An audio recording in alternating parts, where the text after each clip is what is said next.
여러분 안녕하십니까? C채널 리포트입니다. 매주 이 시간에는 한 주간의 교계 뉴스와 소박한 이웃들이 전하는 하나님의 이야기로 함께합니다. 6월 8일 월요일입니다. 먼저 교계 뉴스로 시작합니다. 동성애 축제로 알려진 퀴어 축제의 시작을 일주일여 앞두고 한국교회 5개 단체가 한 목소리를 냈습니다. 이들은 퀴어 축제를 비롯한 동성애 조장에 대한 반대 의사를 표명했습니다. 정혜민 기자의 보도입니다. 한국교회 5개 연합기관과 단체가 지난 1일 기자회견을 열고 동성애를 조장하는 퀴어 축제에 반대한다며 이를 허가한 서울시와 정부의 축제 취소를 촉구했습니다. 이들은 지난 축제 현장에서 나타난 모습이 시민들에게 충격을 주었고 당시 영상은 일부 사이트에서 청소년 유해 매체물로 분류되기도 했다며 이를 열도록 승인한 서울시는 업무상 월권을 행사한 것이라고 비판했습니다. 그러면서 동성애자에 대한 비판과 차별을 하진 않지만 동성애를 조장하는 행위는 사회 가치관을 무너뜨릴 수 있다며 이를 좌시하지 않겠다고 밝혔습니다. 우리 사회 가치관을 무너뜨리고 자녀들의 장래와 생명을 위태롭게 할 매우 위험한 사태에 대해서는 결코 좌시하지 않을 것을 명백히 밝힌다. 이 밖에도 보건복지부와 질병관리본부에는 동성애와 관련된 에이즈 문제에 대해 밝힐 것을, 교육부에는 동성애 관련 교육을 중단할 것을 촉구했습니다. 한국장로교총연합회 황수원 대표회장은 교계가 힘을 모아서 동성애 문제를 막아야겠다는 생각에 모이게 됐으며 국민들에게 동성애가 얼마나 무서운 것인지 확인시켜주고 싶다며 이번 모임의 취지를 설명했습니다. 정책 당국자들에게는 좀 침을 맞는 그런 기회가 됐으면 좋겠고 국민들에게는 동성애가 얼마나 무서운 것인가를 좀 확인하는 그런 시간이 됐으면 좋겠습니다. 한편 이날 참여한 기관은 한국교회연합과 한국기독교총연합회, 한국장로교총연합회와 미래목회포럼, 한국교회언론회 등 5개 단체입니다. 이들은 이날 한국교회 동성애 대책위원회를 공식 출범하고 앞으로 퀴어 축제 반대 캠페인과 동성애 관련 논문집 발간, 전문 상담사 양성 등 관련 사역을 이어나갈 계획이라고 밝혔습니다. C채널 뉴스 정의민입니다. 아펜젤러와 언더우드 선교사 내한 130주년을 기념해 이들이 졸업한 학교와 정동제일교회, 세문안교회가 합동으로 기념행사를 마련했습니다. 연합예배와 심포지엄을 통해 두 선교사의 선교 정신과 한국교회의 발전 방향에 대해 나누는 시간이었습니다. 유성훈 기자가 보도합니다. 기독교 대한감리회 정동제일교회와 대한예수교장로회 세문안교회가 함께한 연합찬양대의 웅장하고 장엄한 특별찬양이 정동제일교회 예배당에 울려 퍼집니다. 아펜젤러와 언더우드 선교사가 복음을 전하기 위해 이 땅에 온 지 130주년을 맞아 두 선교사가 세운 정동제일교회와 세문안교회가 교파를 초월해 함께 예배를 드렸습니다. 예배는 초기 선교 정신으로 되돌아가자는 의미로 기독교가 전파될 당시의 형식대로 진행됐습니다.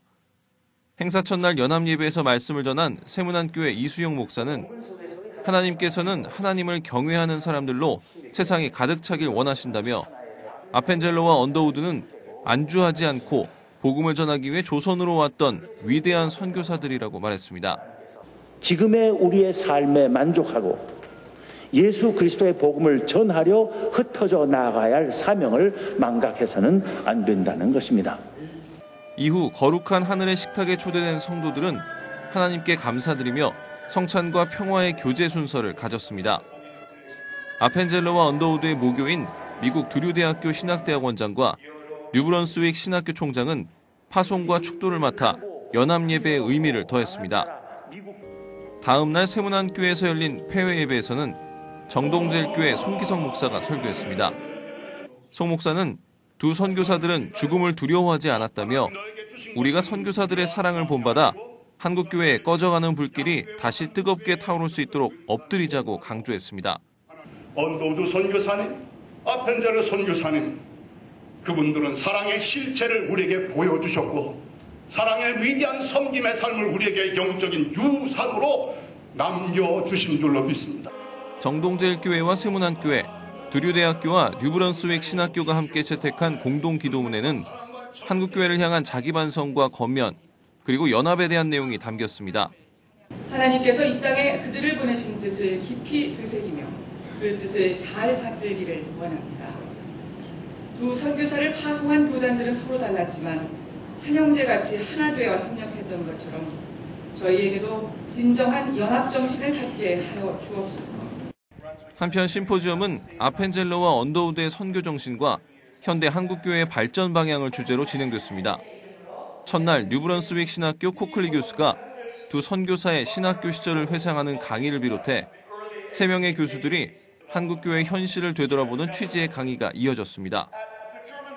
선교 130주년을 맞아 두 교회와 두 신학교가 연합한 이번 심포지엄이 한국교회의 현실을 진단하고 화해와 협력 정신을 널리 알리는 계기가 되길 기대해봅니다. C채널 뉴스 유성훈입니다. 2015 성령한국 청년대회가 감리교 창시자 존 웨슬리의 회심 277주년을 기념해 회심이라는 주제로 막을 올렸습니다. 자리에 함께한 기독 청년들은 회심으로 더 큰 하나님의 비전을 세우길 바라며 뜨겁게 기도했습니다. 최은원 기자입니다. 기독교대학 감리회의 성령한국청년대회는 뜨거운 찬양과 기도, 살아있는 강연으로 기독 청년들에게 큰 호응을 받아왔습니다.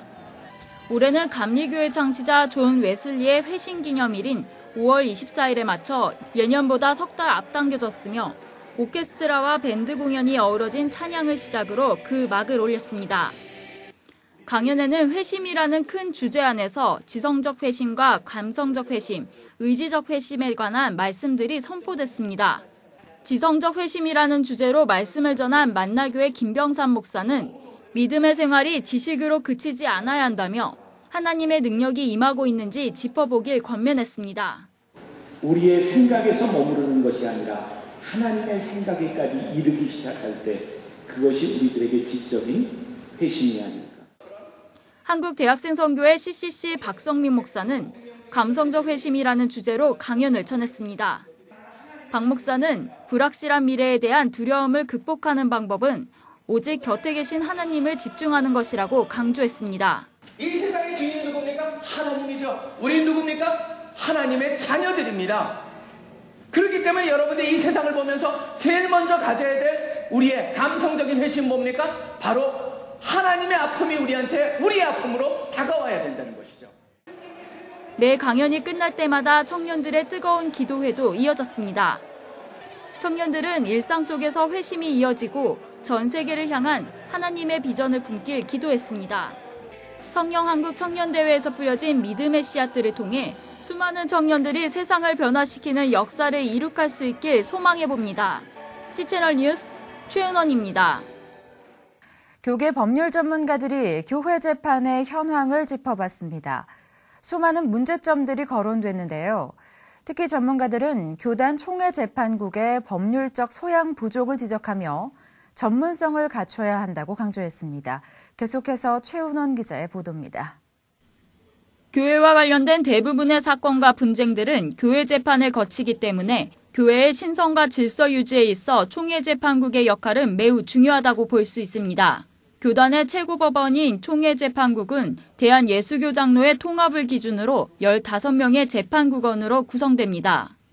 이 중에는 변호사와 법학자 등 법률 전문가가 2인 이상 포함되지만 상당수의 재판국원의 경우 교회법이나 국가법에 대한 전문적 소양이 부족하다는 지적을 받고 있습니다. 일반 재판국원들의 자질 향상에 대해서도 반드시 이거 좀 보강할 필요가 있겠다. 재판국원들의 법적 소양 부족은 교회 재판의 기준이 되는 규정의 미비로 이어질 수 있습니다. 한국기독교 화해중재원이 마련한 교회 재판 포럼에 참여한 전문가들은 총회 재판국에서 임의로 처분하는 재판 사례들을 소개하며 총회 재판국원의 전문성 교육이 시급하다고 강조했습니다. 당사자는 언제 선고되는지도 모르고 있는데 갑자기 판결문을 이제 통지하는 그런 경우도 있고.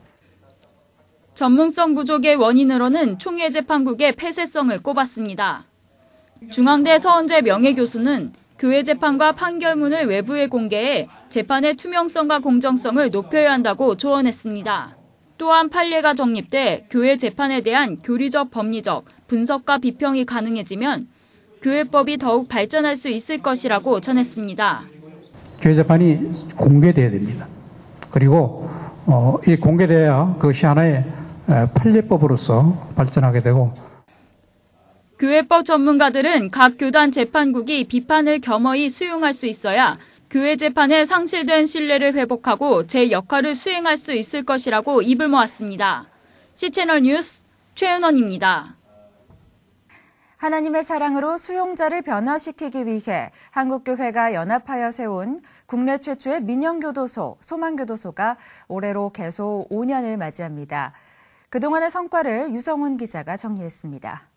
소망교도소는 수용자 개개인이 하나님과의 관계 회복을 통해 자신과 가족, 사회와 화해할 수 있도록 돕고 있습니다. 또한 수용자들이 출소 후에는 온전한 남편과 아버지, 아들과 건전한 시민으로 살아가도록 하기 위한 목표를 두고 있습니다. 소망교도소는 이를 위해 입소 환영식부터 출소 직전 프로그램까지 수용자의 변화와 회복을 위한 단계별 프로그램을 운영하고 있습니다. 특히 어머니 학교와 아버지 학교, 소망 가족사랑 캠프 등 예수님 사랑을 중심으로 한 프로그램 등을 통해 수용자들이 변화되고 있다는 평가를 받고 있습니다. 소망교도소는 설립 당시 재복역률을 4% 이하로 낮춘다는 목표로 교도소를 운영하고 있습니다. 전국 36개 구경교도소의 평균 재복역률이 20%를 넘는 것에 비교하면 쉽지 않은 목표입니다. 하지만 소망교도소는 직원과 자원봉사자, 멘토들이 협력해 사람을 가두는 교도소가 아닌 사람을 살리는 공동체로 나아가기 위해 기도로 섬기고 있습니다. 예수님의 사랑으로 수용자 350명 모두를 성령의 역사로 놀랍게 변화시키는 소망교도소가 되길 기대해봅니다. C채널 뉴스 유성훈입니다. 황교안 국무총리 후보자의 인사청문회를 앞두고 황 후보자의 과거 종교 편향적 발언이 논란이 되고 있습니다. 정은민 기자가 논란이 되고 있는 점들을 정리했습니다. 지난달 21일 박근혜 대통령이 황교안 법무부 장관을 국무총리 후보자로 지명한 이후 황 후보자에 대한 검증이 본격화됐습니다. 이 과정 중에 황 후보자의 종교 편향 논란이 제기됐습니다. 1983년 2월 수도 침례신학교 신학과를 졸업한 황 후보자는 모 교회에서 전도사 역할을 할 만큼 독실한 기독교인으로 알려져 있습니다. 2012년에는 교회가 알아야 할 법 이야기라는 교회 분쟁 관련 책을 발간하기도 했습니다. 황 후보자는 이 책에서 종교인 과세에 반대하며 부목사와 전도사 등의 사택에도 과세하면 안 된다는 주장을 하기도 했습니다. 또 주일에 치러지는 공무원 시험에 대해 유감을 표하기도 했으며 세상법보다 교회법이 우선이라고 설명하기도 했습니다. 지난 2007년 샘물교회 신도 2명이 아프가니스탄에서 탈레반 세력에 살해된 사건에 대해서는 자신의 블로그에 선교에는 위험이 따를 수밖에 없다고 글을 올리기도 했습니다. 황 후보자의 종교 편향 논란에 대해 실천신학대학교 조성돈 교수는 공직자의 특성상 기독교적인 입장에서의 발언은 한계에 부딪힐 수밖에 없고 다만 그리스도의 사랑이 그의 삶이나 정책을 통해 드러나길 바란다고 전했습니다. 예수님이 가르쳐주신 그러한 사랑의 정신이 그가 하는 일에 통해서 국무총리의 직을 통해서 어떻게 드러나고 그것이 많은 사람들에게 정말 은혜로서 내지는 그런 혜택으로서 사람들이 받아들여질 수 있으면 좋겠다고 생각합니다. 한편 황교안 후보자에 대한 인사청문회는 오는 8일 열릴 예정입니다. C채널 뉴스 정의민입니다. 기독교 대한감리회 서울연회와 기독교 환경운동연대의 생명밥상 지도자 교육이 올해로 8년째 이어져 오고 있습니다.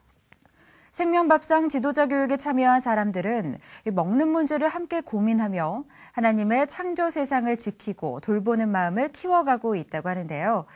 지난 8년 동안 생명밥상 지도자 교육을 함께 해온 전농교회 김광선 목사를 최은원 기자가 만나봤습니다. 주일 예배가 끝나면 대부분의 교회에서 성도들을 위해 점심 식사를 제공합니다. 적게는 수십 명에서 많게는 수백 명이 매주 한자리에 모여 식사를 하고 있지만 가정이나 학교와 달리 교회와 밥상과 관련된 깊은 논의는 찾아보기 어렵습니다. 이런 분위기 가운데 지난 8년 동안 교회 밥상에 관심을 가지고 생명밥상 운동을 전개해온 사람이 있습니다. 기독교 대한감리회 서울연회에서 환경위원회를 이끌고 있는 전농감리교회 김광석 목사는 건강한 먹거리를 통해 우리 삶의 긍정적인 변화를 이끌 수 있다고 믿고 있습니다. 우리 생활 속에서 환경 문제를 신앙과 잘 연결시켜가지고 실천해 나갈 것인가를 고민을 하게 됐습니다. 그중에서 제일 먼저 눈에 띄게 되었던 것은 밥상의 문제였습니다. 서울연회 환경위원회는 같은 생각을 하고 있던 기독교 환경연대와 뜻을 모아 매년 생명밥상 지도자 교육을 펼쳐왔습니다. 생명밥상 지도자 교육의 주된 내용은 단순합니다. 제철 우리 농산물을 사용해 소박한 밥상을 차리고 음식을 남기지 않는 태도를 습관화하는 등 우리 일상에서 쉽게 실천할 수 있는 것들입니다. 김 목사는 생명밥상을 실천하면서 하나님의 창조 질서와 생명을 느낄 수 있었다고 말합니다. 어떻게 보면 굉장히 단순한 그런 내용이죠. 그러나 이 단순한 내용 속에 하나님의 창조 질서가 고스란히 들어있다고 이렇게 생각을 합니다. 그래서 밥상만 제대로 살아난다고 해도 우리의 삶이 아주 놀라웠게 변화하고 그리고 하나님의 생명을 느낄 수 있다고 이렇게 생각을 합니다. 지금까지 300여 명의 교회 애찬실 담당자가 생명밥상 지도자 교육을 받았습니다. 김 목사는 이 중 상당수 교회에서 잔반 줄이기와 유기농 농산물 사용하기 등 교회 생명밥상 운동에 동참하고 있다고 전했습니다. 구체적으로 교회마다 이렇게 주방에서 변화하는 그런 모습들 여러 가지 이야기를 들을 때 굉장히 큰 그런 보람을 느끼게 되지요. 올해 생명밥상 지도자 교육은 오는 8일과 15일 서강교회와 음파교회에서 2차례 열리며 슬로푸드 한국협회 박성자 부회장과 원광대 김은진 교수 등이 강사로 나섭니다. 또한 오는 25일에는 생명밥상 기행이 충북 충주시 담비교회에서 진행될 예정입니다. C채널 뉴스 최은원입니다. 중동 호흡기 증후군 메르스가 확산되면서 시민들이 불안에 떨고 있습니다. 교회와 학교에서는 메르스 확산을 대처하기 위해 주요 행사를 취소하는 등 예방에 주력하고 있습니다. 유성원 기자가 보도합니다. 경기도 평택에 위치한 평택대학교. 학생들로 북적거려야 할 캠퍼스가 사람 찾기 쉽지 않을 정도로 한산합니다. 바로 임시 휴강 기간이기 때문입니다. 평택대학교는 최근 메르스 질병 확산에 대한 우려로 학생들의 안전을 지키고 학부모들의 걱정을 덜어주기 위해 지난 3일부터 5일까지 모든 수업에 대해 휴강하기로 결정했습니다. 또한 평택대는 긴급 대책회의를 통해 중앙도서관 임시 휴관과 기숙사 퇴실 등의 조치를 취했습니다. 기숙사는 오는 7일 일요일 오후 5시 이후 입실이 가능합니다. 이번 주말을 거치면서 메르스 확산이 지속되면 다시 한번 학교에 정해진 규정과 그다음에 우리 교무회의라는 어떤 절차를 거쳐가지고 다른 또 휴강을 연장하는 그런 방안들까지도 검토할 수 있을 것 같습니다. 메르스의 여파는 교회에도 영향을 미치고 있습니다. 수도권 인근 교회를 중심으로 주요 행사 등을 무기한 연기하고 교회 내 위생시설을 보완하는 등 메르스 확산 예방에 적극 나서고 있습니다. 경기도 수원에 자리한 꿈의 교회는 최근 개최 예정이었던 여선교회 바자회와 영커플데이, 모유수유교실 등을 무기한 연기했습니다. 안산 꿈의 교회도 규모가 큰 행사인 어린이 전도축제와 체육대회 역시 연기했습니다. 이와 함께 식당과 화장실 등에 손소독기를 비치하는 등 위생시설 점검에 더욱 신경을 쓰고 있습니다. 특히 다가오는 주일 예배를 통해 성도들이 메르스로 인한 불안감을 해소할 수 있도록 성경적 관점의 설교 등을 준비한다는 계획입니다. 오히려 이럴 때일수록 저희들이 더 배려하고 또 누군가를 정죄하거나 원망하지 않고 기다려줄 줄 알면서 우리가 잘 돌보는 그런 역할을 하는 것이 오히려 지금 이 시대에 우리 교회들이 해야 될 일이다. 그런 것들 저희가 설교를 통해서 혹은 예배를 통해서 저희들 그런 것들을 잘 이렇게 부각시키고 성도들과 함께 공유하려고 이렇게 주의를 준비하고 있습니다. 한편 매주 목요일 서울 해오름교에서 모이는 마커스 모교 모임도 취소됐으며 이후에 열릴 모교 예배 개최 여부는 추후 공지될 예정입니다. 여의도 순복음교회 등 일부 대형교회는 다가오는 주일 예배에 메르스에 대한 안내문 등을 제공한다는 계획입니다. 중동호흡기 질환 메르스가 확산되면서 시민들이 불안에 떨고 있습니다. 그 어느 때보다 한국교회의 적극적인 기도와 관심이 필요해 보입니다. C채널 뉴스 유성훈입니다. 이어서 그 밖의 교계 소식 정리해드립니다. 한신교회와 미래목회 포럼, 호산나 선교회가 주최하는 고 이중표 목사 추모 10주기 세미나가 자기 죽음과 살림의 목회를 주제로 7월 6일부터 8일까지 분당 한신교회에서 열립니다. 한신교회 이윤재 목사는 기자간담회에서 이중표 목사의 별세를 자기 죽음과 살림의 목회로 구체화해 한국교회 회복과 갱신의 비전을 제시하기 위해 이번 세미나를 마련했다고 밝혔습니다. 3일간의 일정으로 열리는 전국 목회자 세미나는 자기 죽음과 살림의 목회를 주제로 한 강의와 고 이중표 목사 별세 10주기 추모 예배, 별세 신앙과 한국교회에 관한 좌담회 등이 진행될 예정입니다. C채널 방송은 지난 5월 30일 서울 성동구 보테가마지오에서 웨딩컬리지 결혼을 디자인하다를 주제로 결혼 세미나를 개최했습니다. 결혼을 앞둔 예비부부 9쌍이 참석한 세미나에서는 크리스천데이트 송유창 대표가 참석자들 대상으로 개인 기질 테스트를 비롯해 커플 성격 검사와 분석을 했습니다. 박상훈 재무상담사는 결혼 준비를 하면서 겪는 어려움에 대한 해결책과 결혼 전후 재무관리법에 대해 소개했고, 보테가마지오 박지석 회장은 결혼은 스토리라는 주제로 강의했습니다. C채널은 크리스천 가정을 꿈꾸고 있는 예비부부를 대상으로 하루 안에 결혼 준비에 필요한 정보를 전하기 위해 이번 세미나를 마련했다고 전했습니다. 해오름 교회가 사우스웨스턴 챔버 코랄 합창단 초청 공연을 가졌습니다.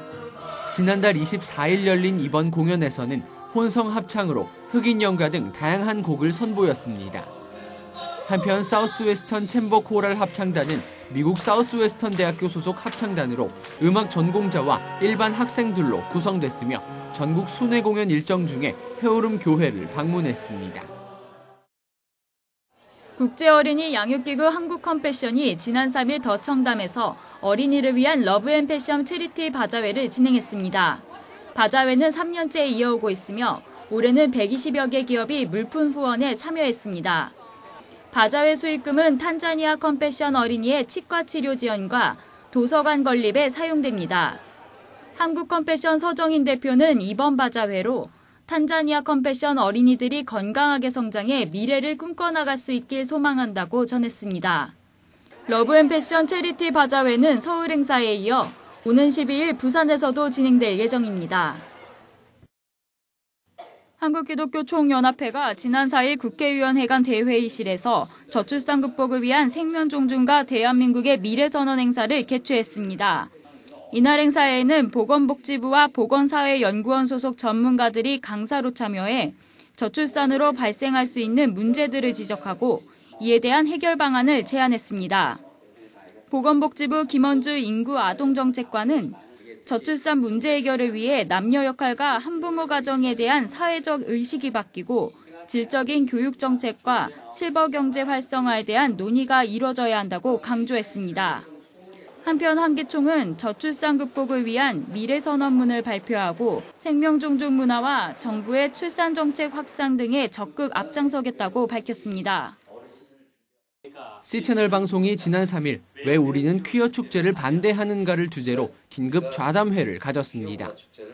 이번 좌담회에는 오는 9일 열리는 퀴어 문화 축제를 앞두고 출범한 한국교회 동성애 대책위원회의 임원들이 참석해 동성애 관련 문제와 교회의 대응 방안에 대해 논의했습니다. 한편 이번 좌담회는 오는 6일과 8일 C채널을 통해 방영됩니다. 동성애 조장 반대 운동은 계속된다. 한국교회 동성애 대책위원회가 서울시에 퀴어 문화 축제와 퀴어 퍼레이드를 직권 취소할 것을 촉구했습니다. 대책위는 8일 기자회견에서 이같이 밝히고 9일 청계광장에서 진행할 예정이었던 퀴어 축제 반대 국민대회는 열지 않을 것이라고 전했습니다. 한편 9일 서울광장에서 열릴 예정이었던 퀴어 문화 축제 개막식은 메르스 사태에 대한 우려를 이유로 참가자 없이 최소 규모로 진행되며 이를 온라인 생중계할 것으로 보입니다. 현대인들에게 가장 큰 숙제가 있다면 그중 하나는 바로 영어 공부가 아닐까 합니다. 혹시 영어가 어려우시거나 성경 읽기가 힘드시다면 이분의 이야기에 귀를 기울여 보시면 좋겠습니다. 영어를 가장 쉽게, 복음은 가장 또렷하게 전하는 정철 집사의 이야기, 테마 인터뷰 그레이스에서 만나봅니다.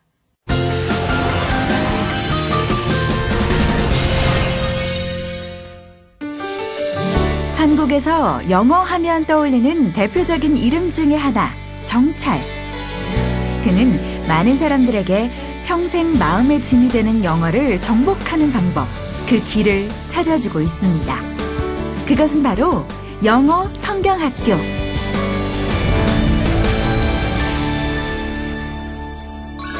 안녕하세요. 대한민국 죽은 영어 살리는 정철입니다. 만나서 반갑습니다. 이 영어 성경학교는요, 우리나라 교회 학교에 아이들을 많이 와서 복음을 깨닫고 주님을 영접하고 이렇게 하는데 그것을 영어로 가르치는 취지로 만들어졌어요. 그래서 우리가 두 가지 일을 하죠. 하나는 교재를 개발하죠. 교육 방법과 교육 프로그램 이런 것들을 개발하고, 또 하나는 그 선생님들을 훈련합니다. 그래서 선생님 훈련하는 일을 하고, 이 두 가지 하는 것이 정철 영어 성경학교의 일입니다. 제가 출석하던 교회가 개척교회였었는데 거기에서 이제 영어 예배를 시작을 했어요. 동네에다가 전단을 뿌려봤더니 아이들이 한 40-50명 정도 많이 왔어요. 그런데 거의 대부분이 영어 배우려고 온 애들이 많았었어요. 그래서 뭐 예배가 안 되는 거지. 그래서 이 아이들을 어떻게 하면 좋을까 해서 영어로 복음을 가르쳐보자 그래서 시작을 했는데, 하다 보니까 이게 일이 커진 거예요. 그러고 전국의 교회에서 막 호응을 보내고, 이게 진짜 중요하다 그래서 이제 뜻있는 목사님들하고 얘기를 나누다 보니까, 그러지 않아도 우리나라 교회가 문제다. 다음 세대가 안 크고 아이들이 교회에 안 온다. 이게 진짜 대안인 것 같다. 이런 얘기들을 많이 들었어요. 그러고 나서 생각해보니까 진짜 중요한 거예요. 아이들이 영어로 복음을 외치기 시작하니까 밝아지고, 그 다음에 영어로 외치는데 재미를 붙이고, 그리고 주일만 기다리는 아이들이 막 나오고, 그것이 횟수를 거듭되면서 두 가지 일이 벌어졌어요. 하나는 아이들이 영어를 잘하기 시작하고, 또 하나는 아이들이 성경 말씀과 복음이 들어가니까 아이들 태도가 변화되기 시작해서 믿음이 굳건해지는 거지. 그게 한 10개월, 11개월 정도 하고 나면은 영어로 영접 기도까지 다 해요. 영접 기도하고, 그래서 이제 완전히 새로 태어나는 거지. 아이들이 영어로 입이 트이는 동시에 성경이 재밌어지는 놀라운 기적. 이렇게 아이들에게 다가가다 보니 이건 기적이 아닌 현실이 됐습니다.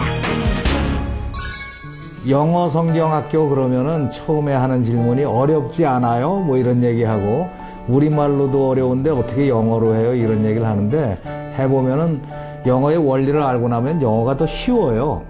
그래서 그 원리로 해서 조금씩 끊어서 이어서 말하는 연습을 시키면 아이들이 일도 아니게 영어를 한다니까. 프로그램을 유치부도 만들고 초등부도 만들고 간단한 영어를 가지고서 기도도 하고 복음도 배우고, 아이들 굉장히 재밌어요.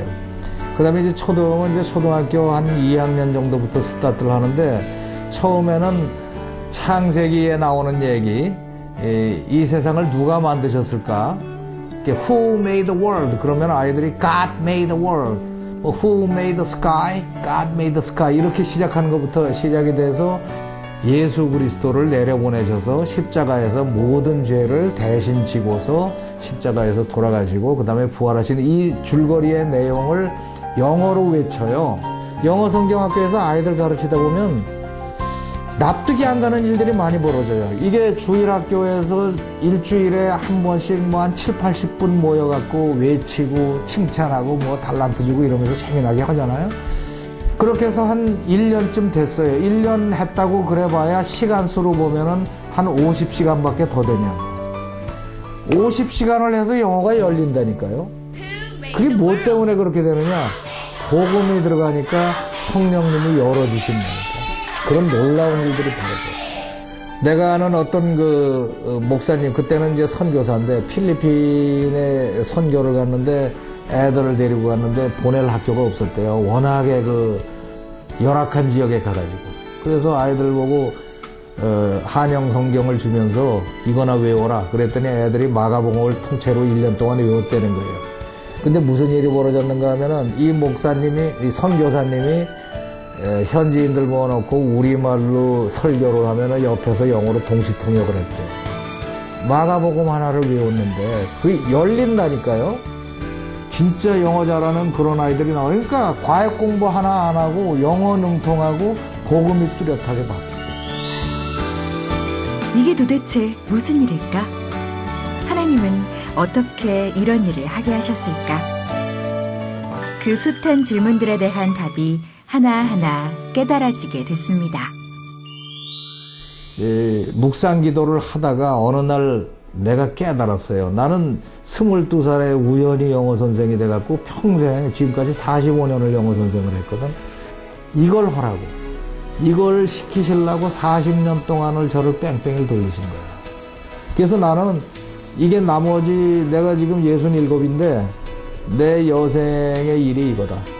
이 중국 선교사, 뭐 동남아 선교사, 남미의 선교사들도 와서 많이 훈련받고 갔거든요. 이분들도 바로 영어가 해답이라는 거야. 영어가. 애들 쭉 모아놓고 영어 가르쳐준다니까 왔는데 이걸 시작을 한 거야. 뭐 Who made the world? God made the world. 처음에는 Who made the world? 그러면 알라 뭐 이런 애들이 나중에 점점 변해갖고 이거를 외치고 그러면서 복음이 들어가는 거지.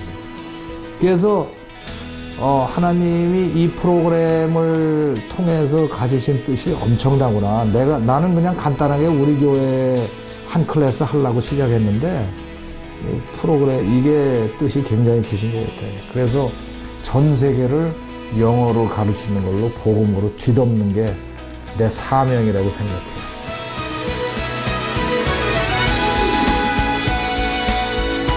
(40년) 동안 광야의 훈련을 통해 결국 당신의 때에 당신의 일을 이루어가시는 하나님. 그 인도하심을 따라 그는 오늘도 아이들에게 즐거운 복음을 전하고 있습니다. 시채널 리포트 오늘 순서는 여기까지입니다. 복된 한 주 보내시고요. 저는 다음 시간에 다시 인사드리겠습니다. 여러분 고맙습니다.